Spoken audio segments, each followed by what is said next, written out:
খণ্ডন করেন তাহলে এই দেশের মধ্যে আপনি ৬৪টা রাজনীতিবিদ আছে, কয়জন করে মাথা পিছিয়ে পড়ছে। তারপর বলেন আমরা একসাথে এক করে নির্ভয়ভাবে নির্বাচন দেন, ভোট দেন, দেন আপনারা কয়টা ভোট পায় আর বঙ্গবন্ধু কয়টা ভোট পায়।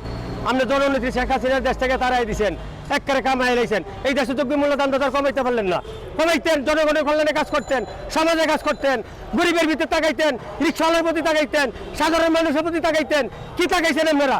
যে খালি করতে আর বস্তা সুইস ব্যাংকে। আপনার কি মনে হয় ওনাকে কি তাড়াই দেওয়া হয়েছে নাকি উনি পালিয়ে গেছে? না, উনি পলায় যায় নাই, না উনি পলায় যায় নাই। এই দেশে যদি পলায় যায় তাহলে দেশের জনগণের সামনে একটা ভাষণ দিতে হবে, 3 মাস আগের থেকে তার পদক্ষেপ নিতে হবে। এই দেশের জনগণকে কেন শুনছে উনি ভাষণটা? আচ্ছা, 2000 ছাত্রছাত্রী সহকারে এবং আম পাবলিক যারা আছে তাদেরকে শহীদ করা হয়েছে। কেন শহীদ হইল? এটা কি সবাই কি রাজনীতিবিদ, সবাই কি শিক্ষাবিদ? হ্যাঁ, এটা আমার মতো রিক্সাওয়ালা আছে, তোমার মতো একটা রিক্সাওয়ালার ছেলে আছে, এটা কি সবাই রাজনীতিবিদ? আর বর্তমানে যারা রাজনীতিবিদ আইছে এই দেশে তারা কি এই